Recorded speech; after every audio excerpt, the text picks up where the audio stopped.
Wabash County, Carnegie Public Library, interviewing Tom Crumley at his home in LaFontaine, Indiana, Sunday, June 8th, 1974. Tom, tell me about well, first of all, tell me where were you born? Right here in the fountain. What year? 1890. And what was your father's name? Tom. Tom. And what was your mother's name? Mother's name Creverton. How do you spell that? C-R-E-V Creverton. Before she's married. C-R-E-V-E-S-T-O-N? Yeah. Creviston? Yeah. And what did your dad do? What did your father do? Oh, he was a sawmill man and a policeman. Here in LaFontaine? Yeah. And did you go to school here at LaFontaine? Yeah. When did you, tell me about your schooling days and so forth. I didn't have any. We worked all the time. Yeah. Did you have to go to grade school? Yeah, I went to grade school. I got out and went to work. And then learned to saw file, bandsaw fitting. Yeah. Well, how old would you have been then? Oh, I was about 16.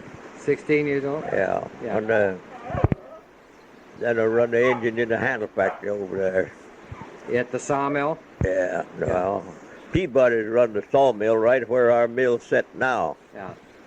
It's a big band mill. Uh-huh. Was there a lot of timber around here in those days? Yeah, there was a big tract of timber here then. All the good timber's hauled out of here with horses. Yeah. What kind of wood was it? Oh, oak and all kinds. Sycamore, all kinds of timber. Walnut, big walnut logs, 3 foot through, a lot of them. Uh-huh. Well, sawed out this big woodsland tract down here just like the engines went out. Uh-huh. Hauled it all in here with teams. Mm-hmm. Old Warren Simmons, he sold it to Jack Peabody and Jim at Summit City. They built a mill in here, sawed that track out. They sawed about, put there 14 years here. They got out here, they couldn't get any money, and it's too big for this country. Mm-hmm. It took too many men to run it. Mm-hmm. And they had saw out a lot of stuff that didn't have any use for us. Uh-huh. In order to keep the hands together, you know. What did they do with this stuff that they didn't have any use for? Well, they just sawed it and took whatever they could get for it. Mm-hmm. We didn't saw it, only they run a lot of days, now like we do now. We just run days that got stuff sold. Uh-huh. Can't stack nothing up now. Why? Why? Well, you can't sell nothing but pallet stuff anymore. Mm-hmm. That is,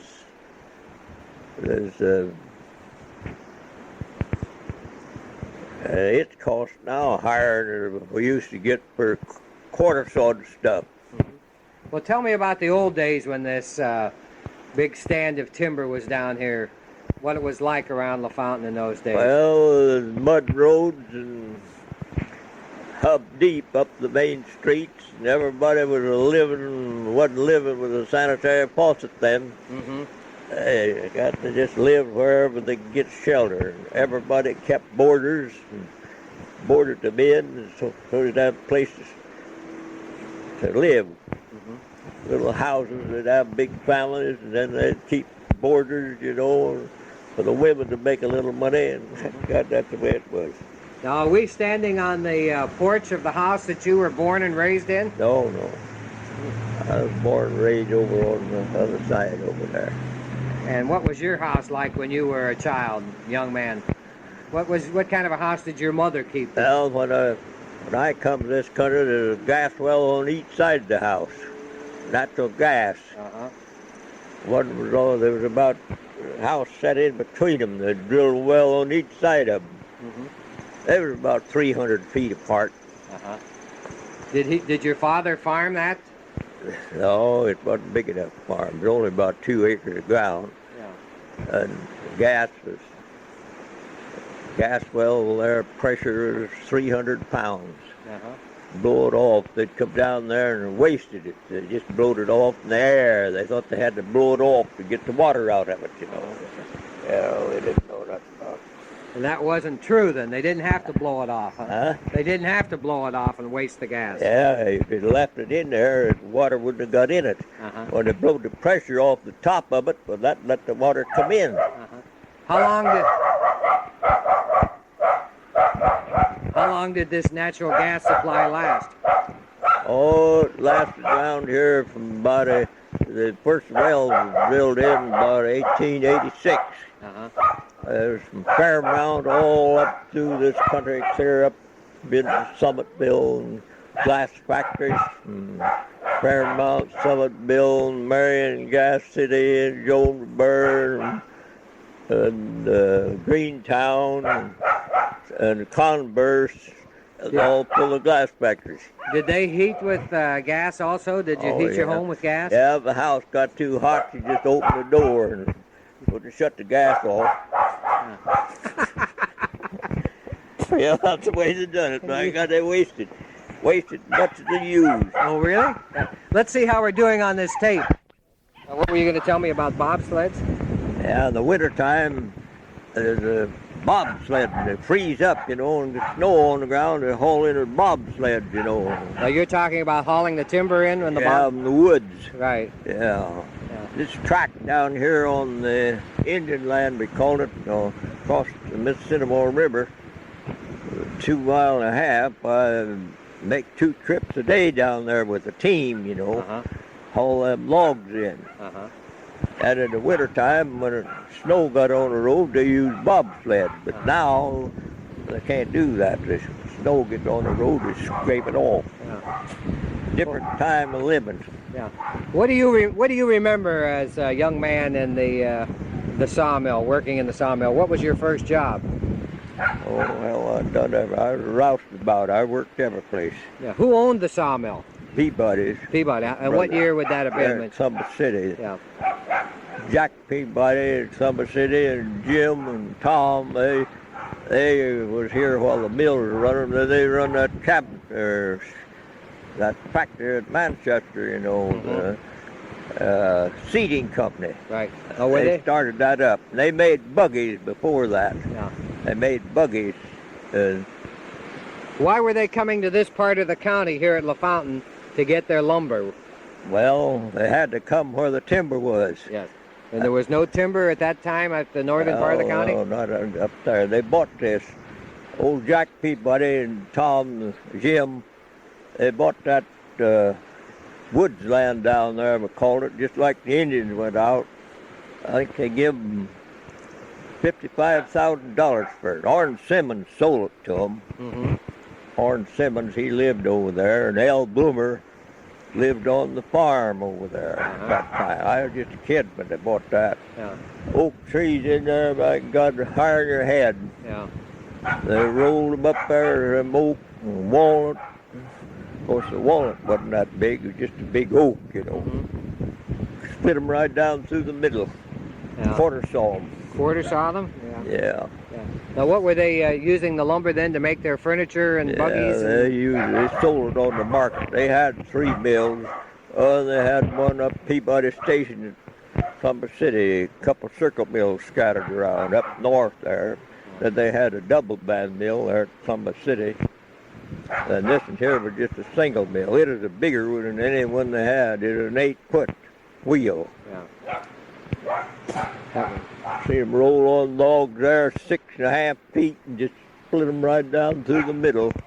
Pull them back, pull them down, and cut them in quarters. Then set them up edgeways and saw with the grain, see, to show the flour on the wood. That's what they went by. If there's any little pinworms in it, went out in a wagon stalk, Studebaker, South Bend. They bought it? Stalk.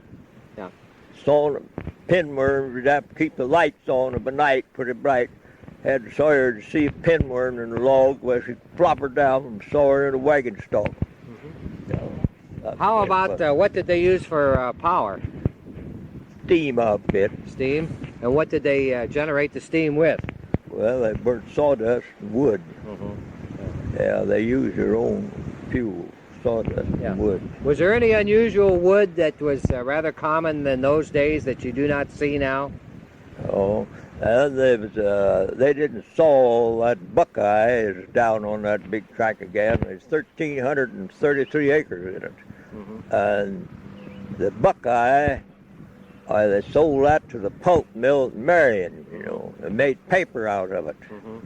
Now they make paper out of anything but white oak. Mm-hmm. Yeah. Then they just use buckeye and lin, softwood, see. Was any of this wood going into Wabash to Wabash Furniture or any of the factories that were manufacturing? No, they never used it there. They never used it? D. Walters over there at Wabash was in business then, making table slides. Yeah, he was over there. They're still there now. They're the oldest. Did they buy wood from out here at all? Well, yeah, we sawed some table slides for them. We sawed them, I think it was about 3 1/2 or 3 1/4 by 1 1/2 inch, something like. Dried them, went to Wabash. Well, they got a factory down in Tennessee. They have, but they're still in business over there at Wabash. Did when you were a young man, did you go out and do any of the work in the woods itself and cutting timber, or did you ever go out and cut timber in the woods yourself? Yeah, I've done everything. Tell me what LaFontaine, the town itself, looked like when you were a young man working in the sawmill. Well, it just gnarly streets. There's still gnarly streets. There's gnarly streets and mud roads.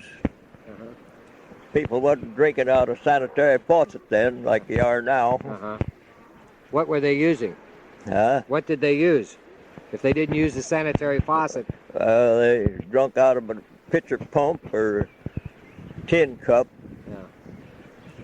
What was it like when you got sick in LaFontaine when you were a young man? What happened when you got sick? Well, when a fella got sick, there wasn't no hospital in Marion or Wabash. He went home and stayed with his family. A lot of typhoid fever around. You'd have to go over there and stay at home. Your family would take care of them, but they ain't got time to take care of them now. Too much else going on. Did you have doctors here? Yeah, I had 3 or 4 doctors. Were they good doctors? Yeah, they were good doctors. When did they build the sawmill here, these buildings that we're looking at right here? Well, I built that building there. I don't know. That burnt down a couple of times. We built it up again. Run a circle mill there 17 years and it burnt down. Then we built it all up again and then tore it all down and put in a band mill.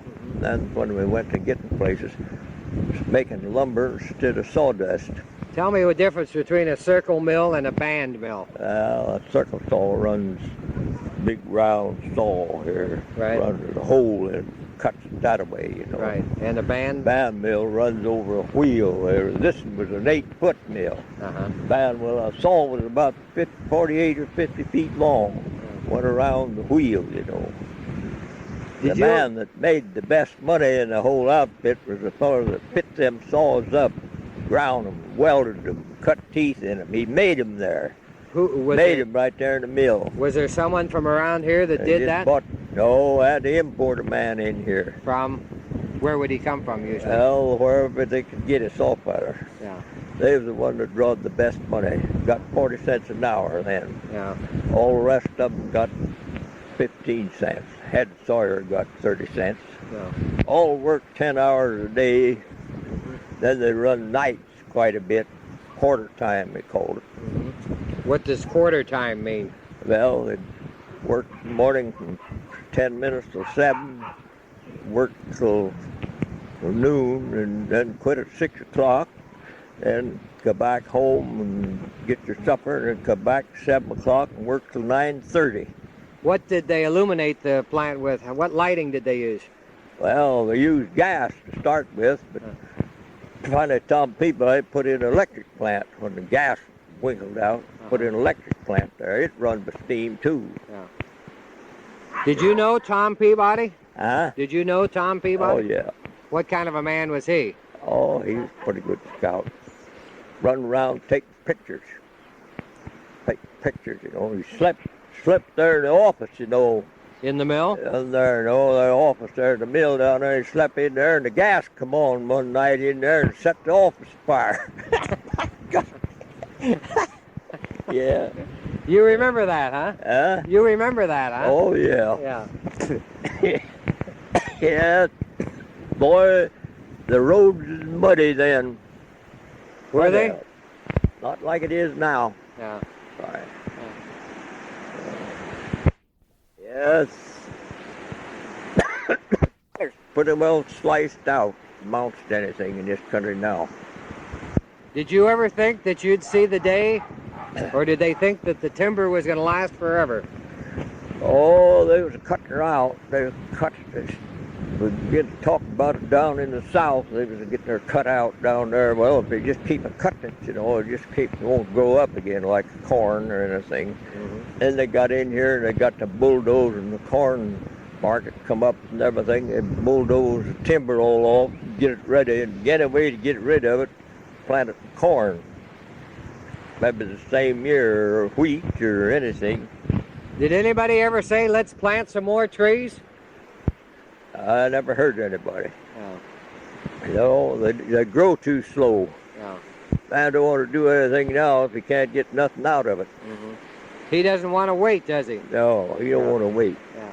Take a good timber, it'll take 150 years to grow a oak timber. Oak is big enough to saw. Mm-hmm. They saw a lot of little stuff that don't get any grade on the lumber. Mm-hmm. Are you surprised at the prices that walnut trees are bringing now? Yeah, they're going plumb stone crazy. I got over the price of it. Mm-hmm. A piece of elm would do me just as much good as that walnut board would do. Yeah, but they don't make much furniture out of elm. Well, no. I got a fellow over here to Gas City. He makes these old-fashioned grandfather clocks. He makes it. Oh, I don't know, there's a couple of them. They made a whole bunch of all kinds of clocks and made them out of red elm. Boy, they had beautiful grain on them. Made a lot of it. How do they look? Huh? How do they look? Oh, they look pretty. Yeah. Do you still work? No, not much. When did you quit? I shouldn't say quit. When did you retire? I quit when I was 75 years old. Why? Huh? Why? Well, yeah, when you get that old, you get slowed down. Mm-hmm. Slowed down. Your muscle stretches out like night crawlers, you know, when you go to lift on anything. Did you, you look like you enjoy life, you know? Look like you have a good time. I'm in the business, and I always wanted in. The first thing I wanted to do was learn to fit up band saws, because he was the best paid man on the job. Right. You told me that, yes. Yeah, they got more money than any of them. Yeah. Did you ever own the mill? Yeah. How did that come about? Well, they moved out, and I started up the mill, and people said, you're crazy for starting up the mill here. They had timber left. Uh-huh.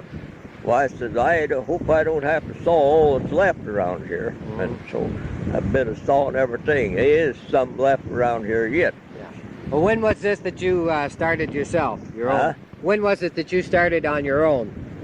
Right after World War I. After World War? 1920. How much were you paying for good timber in those days? Oh, they were paying $25 a thousand for oak, good oak. Well, what is it bringing in 1974 for good oak? Well, I got a peeler mill, running in the peeler mill, good oak, peeler logs. I don't know, I'd be ashamed to tell you. That's so high, I'm not much behind. Yes. Cost, get $500 or $700 a thousand for it. All right. Do you ever see any good walnut now? Well, I've seen some, but you can't buy it. Yeah. But you can't buy it, you know. Mm-hmm. It's cheaper. Of course, if you go in a back row place, well, they'll drive in there in the night and steal it. I got if you won't sell it to him in the back place. We've had a lot of timber stolen around here at his wallet. Come right up, saw them down, haul them out at night. What, in your opinion, was the nicest, or I guess you could say the prettiest wood to work? What's the furniture factory? Furniture factory always worked hardwood. Oak. Had a piano factory over here, an organ factory over on the east side of town here. In LaFontaine? They made pianos, quarter sawed oak, white oak. That's what they used? That's what they used. Yeah. Did you like to work with oak? Hell, if I were to run the furniture factory, I'd rather have the oak out of the south. It's softer, it's lighter, and it's oak, but it ain't as good a timber as it is in this country. Make wagon stock out of it, or tough, light. Grow light. Saw's easy. That's the reason why they do it. Did they use horses or mules around the sawmill? Huh? Did they use horses or mules? Oh, they use horses and mules too. Use both? Anything that pull a wagon. Yeah. Well, what kind of horses did they use? Big work horses. Were they Belgians or Clydesdales? Any kind. Anything, yeah. Any kind that worked. Yeah. They didn't last too long on a log wagon. Some of these fellas that drive them, a lot of people take pride of them, take care of them. Others didn't treat them very nice, They have no mercy on them. Yeah. Were there any blacks that ever worked around the sawmills? Oh? Any black men work around the sawmill? No. Any women work around the sawmill? No. In the office? Was a bookkeeper in the office. We had a man, Clarence Bell. He worked here several years. He was a lumber grader and a boss. Did you learn how to grade lumber also? Yeah. Yeah, but I didn't like grading lumber. You had to pick it up and carry it around. To grade it? Yeah. Turn it over. Did they they graded it. The grades changed 50 times since then. Every year they keep changing it, Yeah. Did they ever use kilns to dry lumber at all, or was that ever used? They dried it on sticks here. Yeah. All this lot here, pile full of all this building project cleared back in there, pile full of sawdust, or logs. Sawed logs. Yeah. Logs, lumber, clear up in here. Yeah. Now we're talking about an area that you and I are standing in now would be maybe pile full of saw logs, lumber. A quarter of a mile, would you say? Further that than much would be lumber piled up there, and a local with 2 locals a day on the railroad. One coming at forenoon and one coming in the afternoon. Run both ways. They'd take out a load of logs or lumber or wood. They'd set a wood car into the mill there. They'd fill it up full of stove wood that day. They shipped it out. Had to ship it out to have room to work here. All the lumber. They'd come in here, the locals had 2 tracks through here. Well, they'd switch here an hour some mornings, just switching out log cars back and forth, fetching in log cars. Yeah. Then after they got that timber cut in the west down there, across the river, they shipped logs in here from Robinson, Illinois, old train loads of them. They wasn't as good a timber as they got in here, but they bought them. It's in the oil field days down there, and they used big, heavy stuff shipped in here from Robinson, Illinois. That's a pretty good haul. So that's the way it was. Do you miss those old days? Huh? Do you miss those old days? Yeah, I do. Yeah, the way some of these people carries on now, my God, it looks like they're gone forever. Did you ever think? I noticed a great big log down here. Well, that's a log in here. That's a custom log. Everett Sider, he saws that custom log. He's a sawing here, but he's out shears sheep this time of year, about a couple of months. Now, what's a custom log mean? I'm just custom sawing. We don't buy any logs anymore. Our timber cutters got killed, 2 or 3 of them. Buying timber or what? Were they? Oh, they haul logs. hauled the timber in here. Uh-huh. Was this a Yeah. dangerous business? Huh? Was this dangerous, this business? Oh, yeah, you got to keep watching yourself. Did you ever get hurt? Yeah, some, but I never got. Yeah, it's dangerous business. Cutting timber's the worst. Is it? Yeah, we had 2 or 3 of them. 2 of them killed cutting timber. And one of them, the tractor upset on him, was cutting in a place where the brush was growed up, run in a washout. Tractor fell over on him, killed him. He hauled in a lot of logs here. But there ain't no such a thing as a log hauler anymore. Yeah. Why? And they got to haul logs further away, you know, and it's a mess. What is this large piece of timber that we're looking at right here? Huh? Well, some of that's oak. That's on that wagon there. That's cottonwood. Now, cottonwood's fast growing, so this really wouldn't be a very big... It goes fast. It's all right for inside work, for crate and stuff like that. Now, you said this piece here is going to be a custom piece, so Huh? you said this is going to be a custom piece right here? Yeah, that's a custom log. Yeah. Gonna hold that in here from up Warren. Now, in all probability, he's going to use this to make the inside of his house or a den or something. Oh, I don't know what he's going to use it for. They make some banjos out of it or something. He's a banjo crank. Is he? Yeah, that log there, that's a pretty good sized log. That's got 900 feet in it. Yeah. Okay, now, how long is that log there? 16 feet. This is 16 feet, and how thick is it? Yeah, 16 feet long. Yeah. So as that, they'll just put it in the lift port. When they get the lumber off the car, they just fetch it back here and lay it right on top of this wagon again. It won't have to touch it or nothing. You used to have to handle that all by hand. You know. Don't anymore. Can you tell the age of a tree? Huh? Can you tell the age of a tree by looking at it? Understand. You count the rings in the log. Every ring in a log represents a year's growth. Tell how old they are. Cottonwood, you got a pretty heavy growth, some of them, where it's wet. It's dry weather where the growth ain't so thick. Rings on the log will tell how old they are. Go around here, see it up here. See, they're about the same all the way through there. Have a wet season, the ring will be way up here. I've seen them an inch in a cottonwood. End of part 1. Was way up, set about 8 feet or 10 off the ground. They come up a big chute here, you know.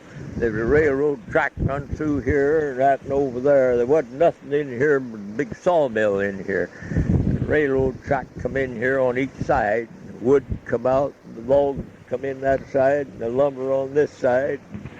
It worked about, I don't know, I expect around 80 or 90 men all together, timber cutters, lumber pilers, sawmill hands. Kind of weather to get in the wintertime, the roads thaw out, the church is out till it dried up. Yeah, that's the way it was. I put that up there. That wasn't here then. There wasn't nothing in here then but a big sawmill in here. Railroad track come right down through here. That over there come down there. That was put in there. I put that in there. I've been here about 55 years sawing. Yes. There was a fire down there in 1909. It started in down there, caught a fire in a bunch of corn cobs. I was running the engine in a handle factory over there as a kid. I was only 19 years old. I ate my dinner and down to the creek and went in a swimming hole, and I heard Lawrence Bantham he was working there, and he'd come down there and blowed he lived right there for the factory, and blowed the whistle, and I was down there swimming in the gravel pits.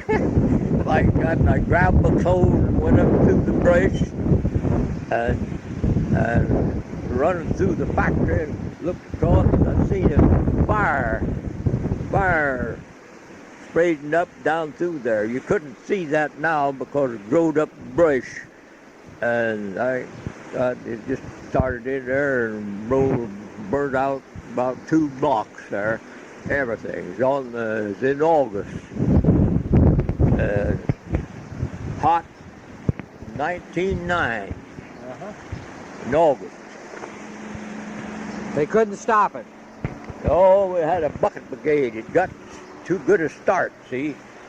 We didn't have no fireworks like it got now, or engines. You had bucket brigade. That done pretty well with it.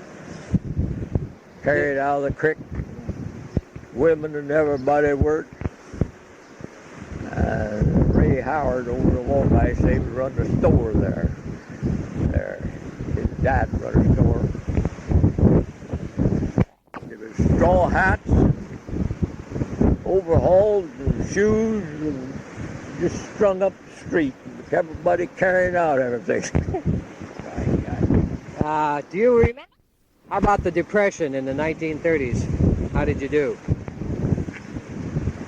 We didn't do much good. Yeah, I remember that. Anybody else did ever went through it. Well, everything just slowed down. But I raised a patch of watermelons right there in this lot here that year. Did you sell them? Horse weeds growed up there, and nobody ever knowed it was there. Whole bunch of them. Horse weeds up there. Oh, things got to go together in a couple of years. How about the Ku Klux Klan? Did you ever join the Klan? Yeah, I mentioned that. Why? Why not? That's part of history we now. all joined the Ku Klux Klan. Yeah. Yeah. What happened? Why did they make you join? Huh? Well, how did they make you join? Well, I was listening to somebody else. Yeah. Talking, it's the best thing it ever was, you know. And, I think there's a lot of people around the fountain of Wabash who want to talk about that. Yeah. Yeah. Well, see, you would have been about 35 years old then. Huh? Yeah. I never kept track of it. Yeah. Did you ever go to the meetings? Huh? Oh, I never did. Did you buy a costume? Huh? Did you buy a costume? I think I give $10 to join them. Yeah. Yeah. Oh, they caught a lot of suckers around here. Ed Jackson, he was a governor down in Indianapolis, you know, and Christ. Boy, they talk about civil rights. They was against everybody. It didn't last long here. I think about the third night, the old George Garr, he got up, made a speech about it, and it just fell apart. I never will forget it. I couldn't tell you. Yeah, that Stevie, you know, he didn't kill that woman, you know. She committed suicide, you know.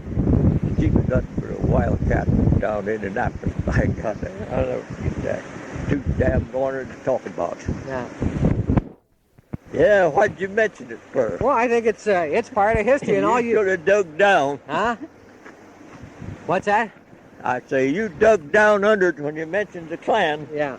Well, not very many. It's a fright the way they started. Yeah. Chris Grell, you know, he was a pastor. He was working at the plane theater over there, selling newspapers, you know, around over the country and taking ads. Yeah. Was he active? Huh? Was he active in it? No, that was a bad outfit. Yeah. Did you have? We didn't know. Didn't meet over about one night or two. That was the end of it. Yeah. Yeah. Well, you mentioned one night. Because, yeah, he used to play in a band and a good ball player. He was a good ball player. Yeah. Was he? He's a good athlete. Yeah. What were the ball teams like around here then? Oh, yeah, it's a pretty good team. Pretty hard to beat. It was just good. If you wouldn't have a good team, you wasn't going to win anything. Mm-hmm. Take back about 1890, you know, and there I got a picture up there of the fountain ball team, you know, and they over to Matthews over here, gas boom days, you know, and a real estate man would run Matthews, you know, and they'd every ball team that come up here, they had a league team there, you know, and come up to Matthews, they'd take them. Mm-hmm. Well, Bill Bike, we had a good ball team here then, as good as it was any place around. Bill, he got his team all framed up, and we run an excursion from here. That was 1895. I got a picture of it up there. And old Bill got Mac Middleton, he's a Swayze, and Charlie Middleton, they were brothers. Mac's the catcher. They got Chester Long, he was at Wabash, and he played for the Fountain team, and John Tyner and Shade Lawson. And they was all left-handed batters, all of them, you know. So they went up there, and Huey and my brother Jack, and Huey, he was a brother of mine, but I wasn't old enough. And they went to Matthews. My God, they couldn't beat them. That is, the league team couldn't. Charlie Shinnefield, he played on the team. John Tyner and all of them. And when Huey'd go to bat, he didn't knock one very far, just out over the infield where there wasn't anybody. Mm-hmm. My God, they couldn't beat him. That is his batting what won the game. Yeah. They was all league players. They beat everybody else, you know. They'd ship them up there. They were real estate men. Uh-huh. You see, they'd fetch them up there every Sunday, and they'd have bicycle races, you know, to sell all that ground there. Well, the gas boom was all. Didn't last too long. Getting all they could out of it. Yeah, it's quite a time. Baseball was on high gear here for these little towns about then. Mm-hmm. Lego had a good team. Could you beat Wabash in those days? Huh? Oh, they had a good team. Lego had a good team. Somerset had a team. They'd have a good team maybe for 1 year, but then it'd blow out next. Were there any? Was there anything to drink in this town back in those days? Huh? Was there any beer or whiskey or anything to drink in those days? Yeah, fight about every night in town. There'd be somebody get in a fight. I'd always go to town every night. There'd be a fight someplace. If I'd stayed at home, I'd miss one. Yeah. People just fighting for exercise. Were there a lot of taverns? Huh? Were there a lot of Oh, taverns? there was 2 or 3 saloons here. Uh-huh. About 3 saloons. Drugstore sold whiskey. Dick Banneker used to say, he'd come down, things was cheap then. He used to say, they never had no coolers like they got now, you know, they're all down the butcher shop, full of ice, you know. They cut out of the pond, they'd come downtown in the morning and get a dime's worth of meat, 30 cents worth of whiskey, and go back to breakfast. Cheap, then they stop one saloon, get a drink, and go down the other. Then when they got home, stop butcher shop, get a dime worth of meat. You get a dime worth of meat, get a pound per dime. Yeah, 3 pounds per quarter. Yeah. Sounds unreasonable, don't it? Yes, it does. That's what. It's 10 cents a pound or 3 pounds per quarter. Did nothing like that? That's some pretty wild places all around. Where would the young men go for? Where would a big hotel here? About 30 people boarded there. You know, where gas boom was on, and the sawmills were running. And there was an organ factory across on the other side over there. Yeah, she was on the map when the weather was good. Mm-hmm. Couldn't haul anything. When the roads was good, froze up.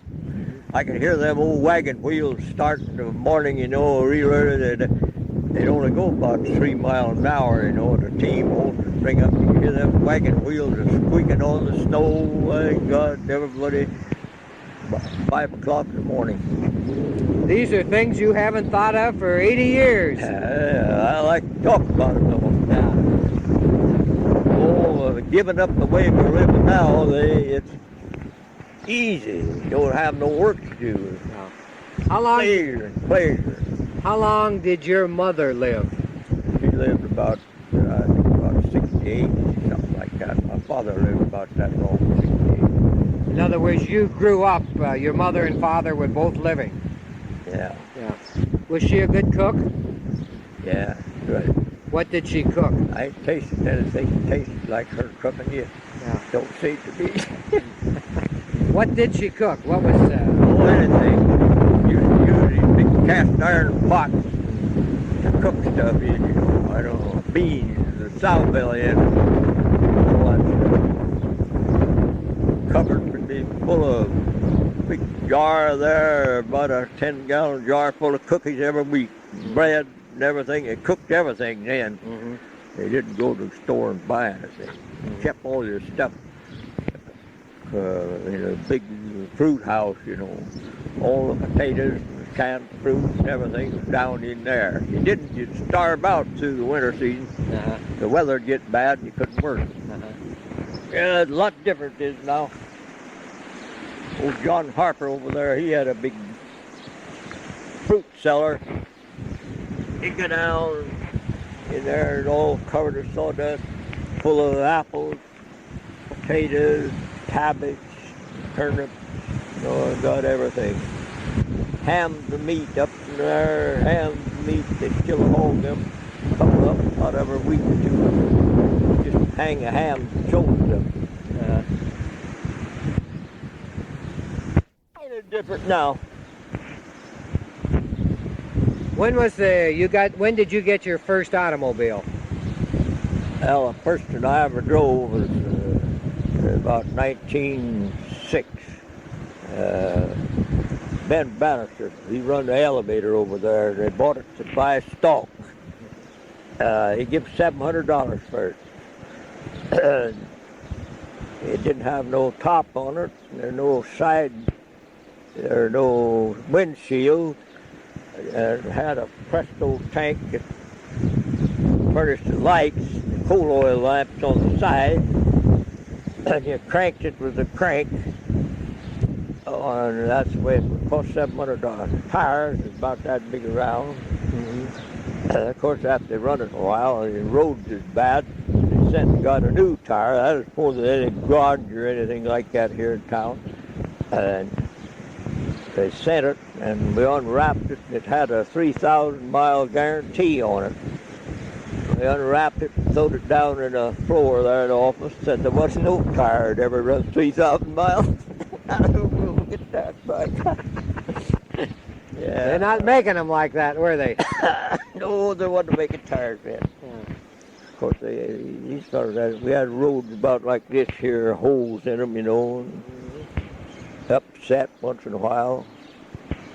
Horse gets scared at you. It wasn't no satisfaction driving an automobile when first ones come out, because horse coming down the road, they'd get scared at it, and you'd have to stop and hold his back. Couldn't get no place. So Masons up here, they just sold their automobiles. What they call an automobile then, but it wouldn't be much of an automobile now. Yeah. There will be a time, but it's not now. Yeah. How about the first telephone? Do you remember the first telephone at your house? Yeah. Yeah, there wasn't any telephone on this big sawmill run here. There wasn't any telephone here in town at all. We had the office set down there on the other side of that building, and a wire run to the depot crossed over there and order cars, you know. Tell them when there's loading. We just had one wire run across there that had one ground. They order the cars and tell them when to come get them when it's full. And That's the only telephone they had here for, oh, I don't know, must have been about 1904 when they put in a telephone. Mm-hmm. Do you remember the first radio that you heard? Yeah, I remember that. I don't know what. It was in, we used to go up to the depot there, and with a telegraph, and didn't have no telephones around here, and get the baseball dude who won the World Series back there then. And they and Dad were walking up the track. He says the time's coming that you can hear a baseball hit a bat in Chicago and a band playing in New York. Mm-hmm. And all the factories that runs around, everything in run with a steam engine. So you just push in a button, a lever, and start up and run the whole factory. Well, I said there'll never be nothing like that. So you'll have to have a steam engine to run this. Mm-hmm. Where are you going to get your electricity? Mm-hmm. Well, wasn't 15 years till we had this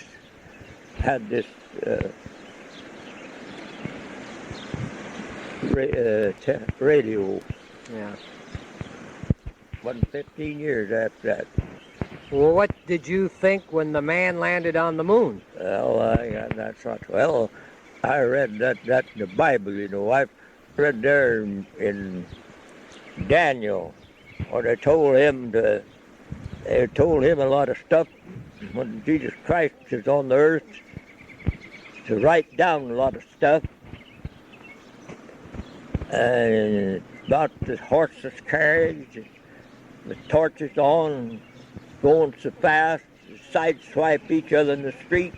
Well, we've seen that happen, and these stuff flying around in the air, Daniel, he wrote it down, and he couldn't understand it. Mm-hmm.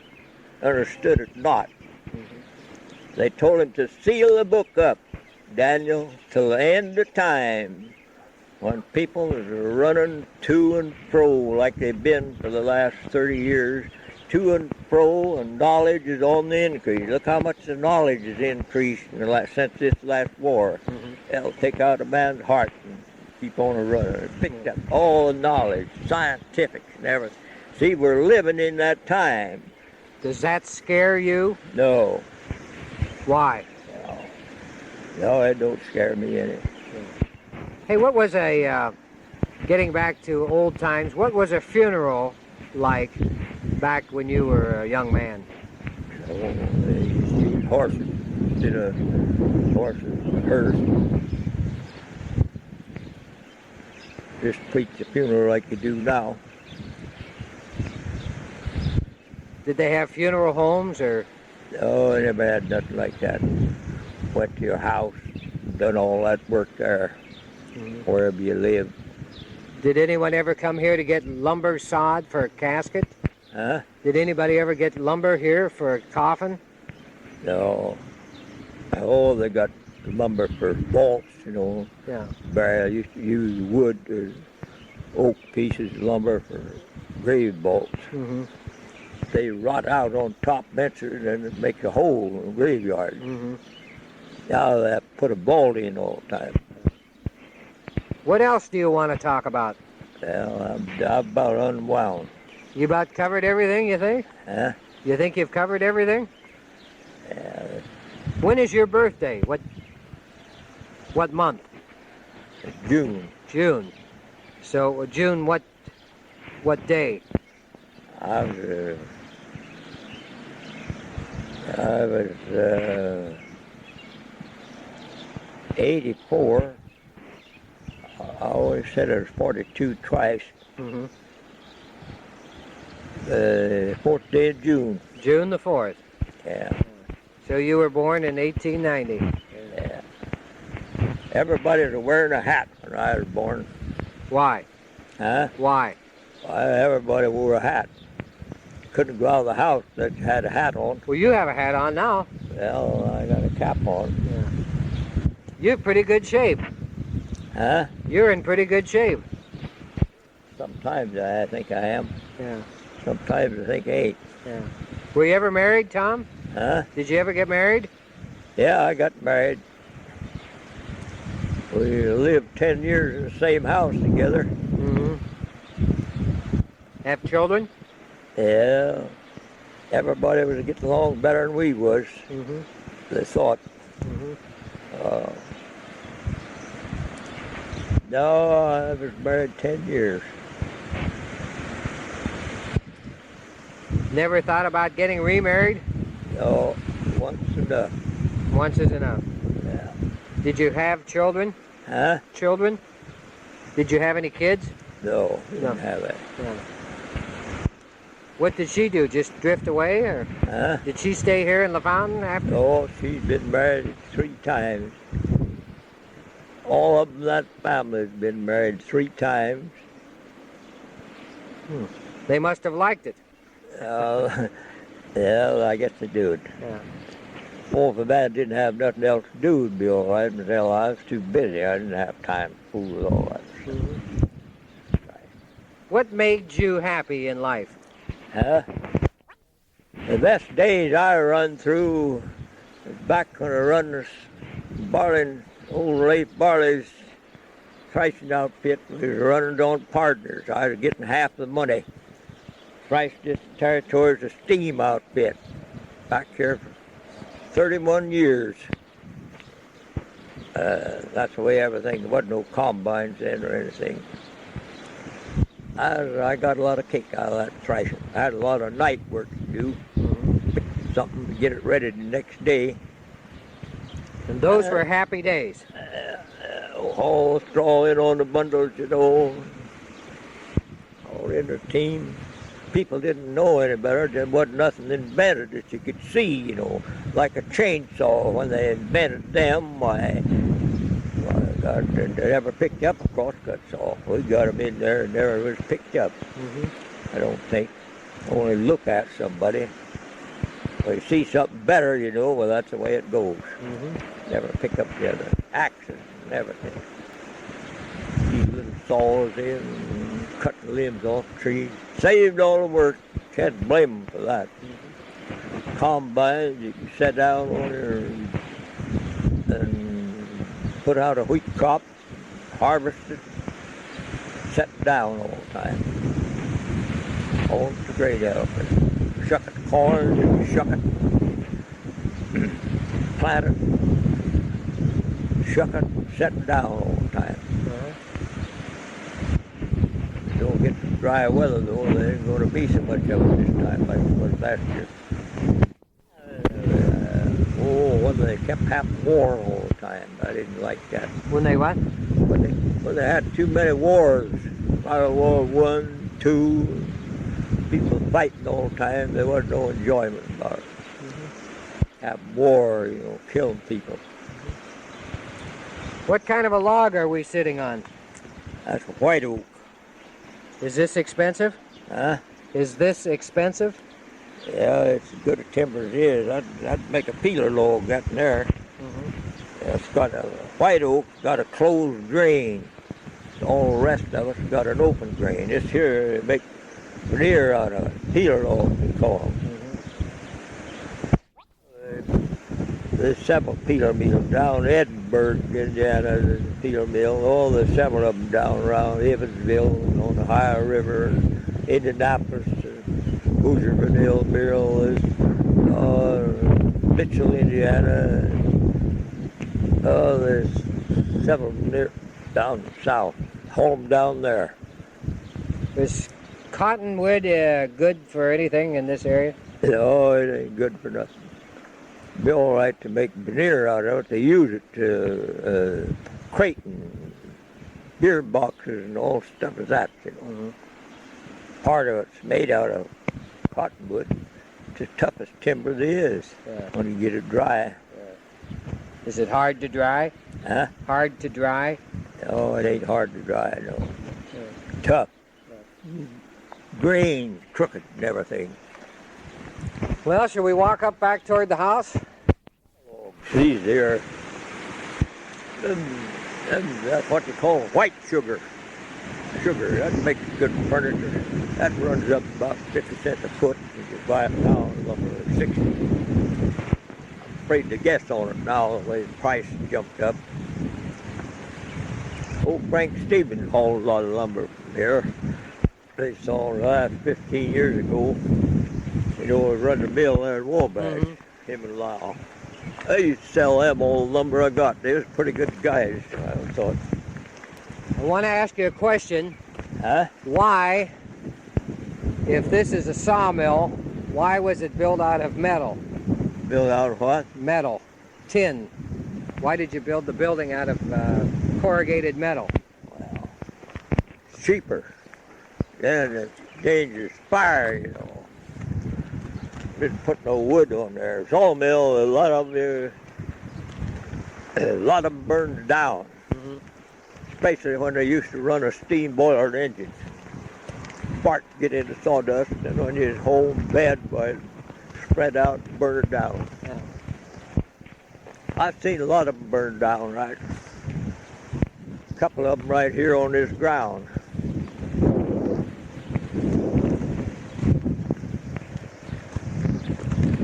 Yeah, this sidetrack run right down here. Hooked together, and the mill set in there, and the dock run out there, and lumber, towed out big timbers that went that way, come on down there. That's California stuff made out of that. Is white oak. Didn't make any difference how big a square it was. They bought it on the whatever it made, 6.5 or 7, 10-inch limit. They rethought them and made boat stuff out of them out in California. Well, I'm getting to the end of my tape, so I'm going to cut the tape off, Tom. Huh? I'm going. This interview by George Dingleby.